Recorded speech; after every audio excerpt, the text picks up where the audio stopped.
Jonathan Keg is joining us now. You were mentioning, and we saw in Brian's story, that flooding in Astor. Yes. So the rain today, could it impact that area? It 100% will. Unfortunately, again, we don't like it falling south of Astor in this case because it is south to north flowing river. So when you pile up the water below, as the gentleman in Brian's story was talking about, he's dead on there, unfortunately. And again, we are going to see that heaviest rain fall there.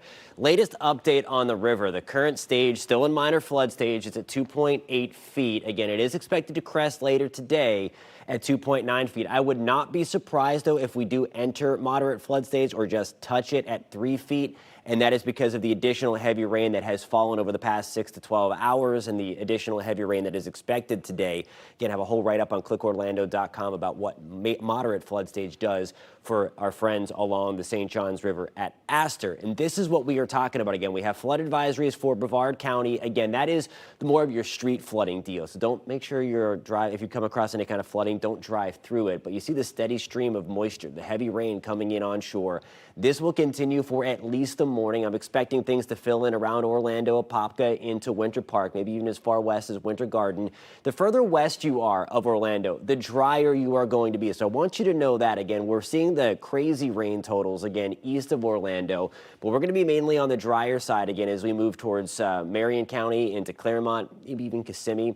It's going to be eastern Osceola County as well that gets in on the higher rain chances. And this is exactly what I'm talking about. 60 to 70% shot for storms today. Again, forget about that. We're really already seeing it. Then a 60% chance for rain in Orlando. But the further west you go, especially northwest you go, Gainesville into Ocala, Denellen, we're going to see those lower rain chances again, only at 20% for today. So it's pretty much a tale of two sides of the state once again. There's 9, 10 o'clock. Again, the rain continues to come in off the Atlantic. There's the villages again getting in on a few downpours, and future radar picking up exactly what we were just talking about with those lower rain chances, relatively speaking, again towards Ocala and Fort McCoy and Denellen, even Leesburg. We're going to be dodging a few downpours, not as widespread though as what we were seeing for us in Palm Coast or Daytona Beach, New Smyrna Beach, or Oak Hill.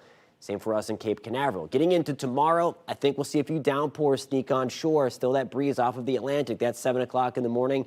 Might be dodging a stray shower or two. Once we get into the afternoon, a 30% chance for rain. But otherwise, I think tomorrow starts a little bit of a drying trend going forward.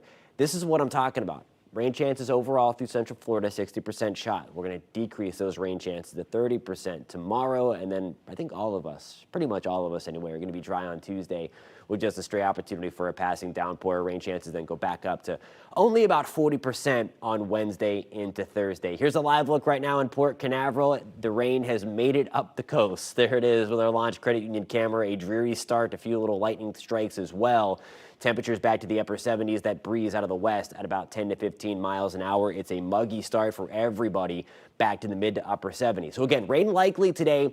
The theme of today is especially the first half of the day. Tomorrow, those rain chances start to get a little lower, and then fast forwarding to the week ahead, especially once we get into late into the weekend, our first big cold front of the season is going to be close. You see the blue here represented from the 8 to 14 day temperature outlook.